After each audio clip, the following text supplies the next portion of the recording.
Hi, I'm Dibley. This is Dib's Yard Shunting Layout. This video is the second video in a very short series of how I create level crossings using my custom 3D printed sleepers for tramways. And today we are going to cover actually making the roadbed, which I'm going to use cheap household wall filler. Okay, I'm back with some cheap £1 pound shop filler and some soapy water and a big fat spatula and some skinny spatulas. So I mean, there's going to be no real care and attention to this because I'm not very neat and tidy with my filler. So this is going to be my roadbed.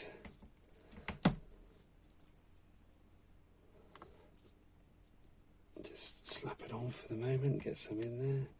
These little spatulas are okay. they're not great, they're a bit floppy.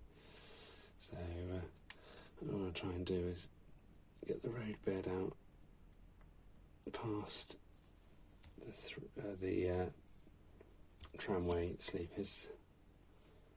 So it might be easier to, not give myself enough room for it. If I turn it round, I can now pull that back towards the track.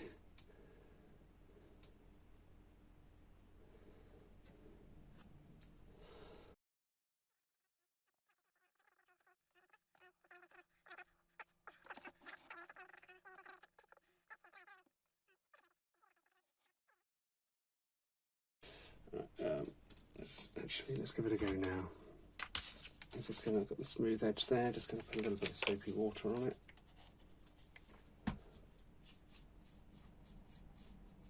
Like I say, you might choose something different rather than... Okay, that'll do for me. I do need to get that out of there though.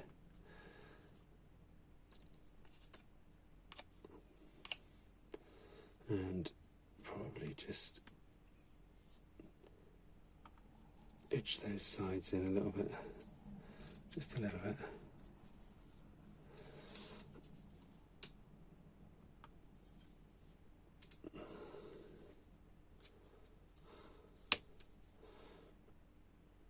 Oops, no, I've marked it. Anyway, you're not here to see me with my filler skills really. We'll try and get some of that out of there. Alright, let's now wedge some of this in here. Basically, I want to go right up to the check rails, and because we've got the check rails here, we know that we can literally fill this gap totally. And maybe a little bit more awkward if you're oops, I've managed to put my finger in the other bit, which is good. That's really good. That's what you want. You want a finger mark in it. Right, let's just... So as well as doing level crossings with these tramrail sleepers, there's no reason why you couldn't do a whole yard, a whole tramway. It's down to how much patience you've got really, and obviously what you're aiming to get on your model. Right, we're getting there. Just try and work it in a bit more, trying to get it all the way in so that when I run the filler spatula thing, this flat thing, in a minute across, it's a bit... Let's get that over there.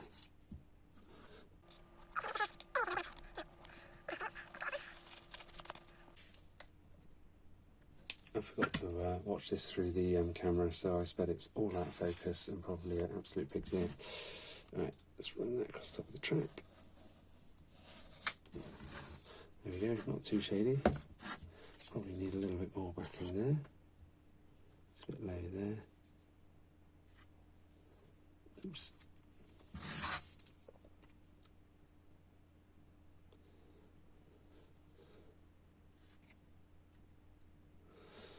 It's a bit of rustiness on there.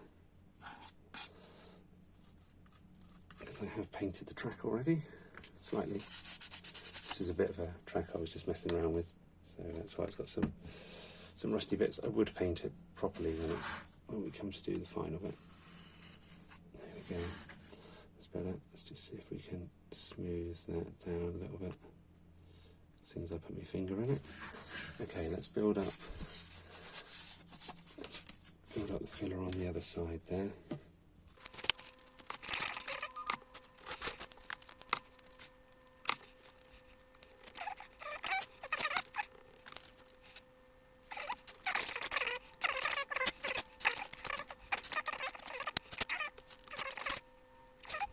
Right, let's try again then, shall we? It's a bit of a mess. I'm getting in a mess, but, you know, getting in a mess is part of model making, isn't it, really? Oh, now I've drowned. Now I've drowned my scraper. Let's just tickle that across there a little bit.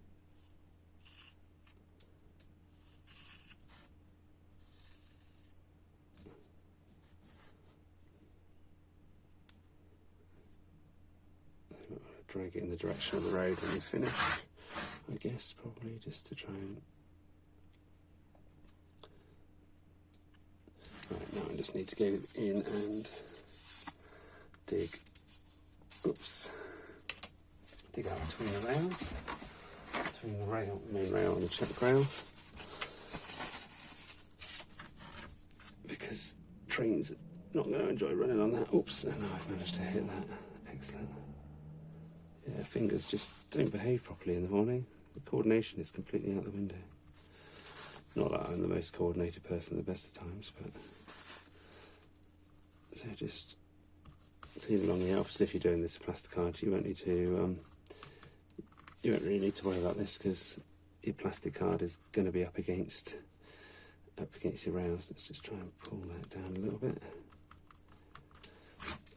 Let's turn that round. Pull that down to there. When we put the ballast on, it will hide some of that. Just make sure we keep between the check rails clean.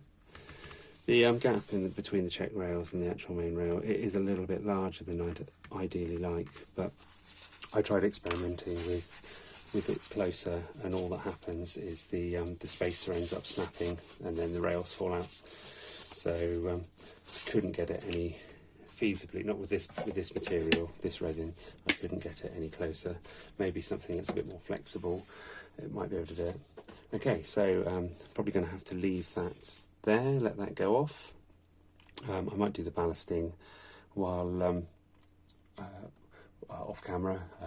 You don't need to see me doing ballasting, you all know how you do ballasting, so we'll join again a little bit later.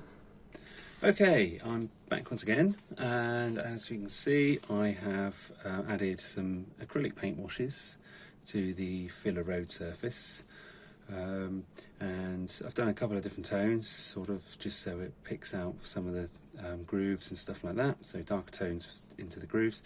I've then sort of dusted the surface with some limestone dust that I have, because it says so on the bottle, and I'm reasonably happy with it, but I'm kind of thinking that in a real road, oh yeah, you'll also notice I've done a bit of the sort of some of the flocking for the grass. That's just ordinary wood chip, you know, sawdust, green painted sawdust wood flock. Later on I'll do some static grass on that, I expect, but that's not for this video. So yeah, getting back to where I was, I've noticed that in most roads where it's tarmac, you get little bits of the actual stone breaks out of it and sort of piles up at the, or sort of builds up at the sides, because the tyres flick it out. So at the moment we're looking a bit smooth here. So I think what I'm going to do is, I've got some fine limestone here, and let's put that there.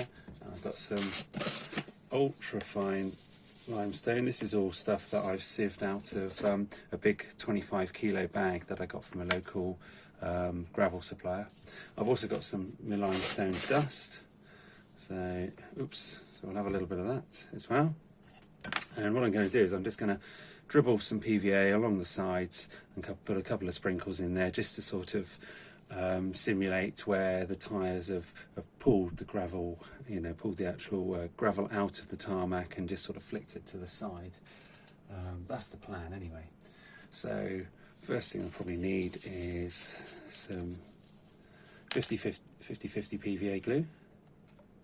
Probably need to give this a shake actually, because it's been a little while and I've noticed that if you don't shake it, it gets a little bit snotty, which is not very nice. I'm just going to move these out of the way so I don't dribble glue into my nice limestone grit and powder.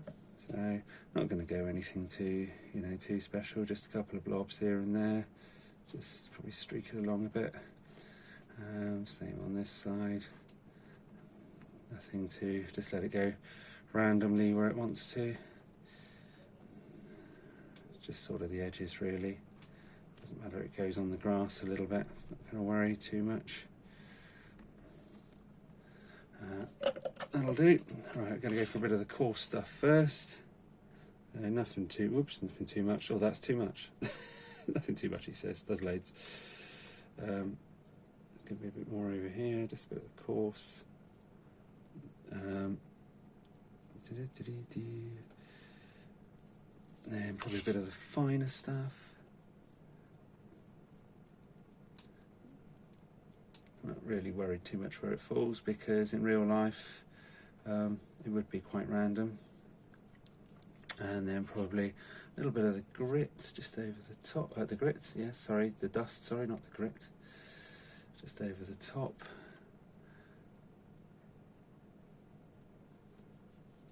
And that just helps soak up some of the extra as well. Hopefully I won't need to paint this again, because it should all dry out fairly. Let's do a little bit more of the ultra fine there, a little bit more of the gritty bit, not the gritty bit, the dusty bit. And hopefully that'll do. All right, we'll come back a little bit later when that's dry, and we'll have a look and see what's happened to it. And there we pretty much have it. The edges of the road now have a little bit of gravel.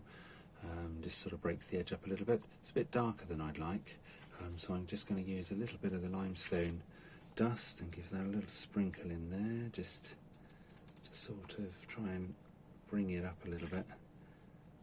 So just loosely sprinkle that in there, and then with an old rather stiff paintbrush I'll just brush that in. It might knock a few of the bits that are stuck in there, but it won't matter too much. So I might just need a little bit more over there, and then we'll shake that down afterwards. And I think that'll pretty much do it. Maybe just a little bit more in that corner.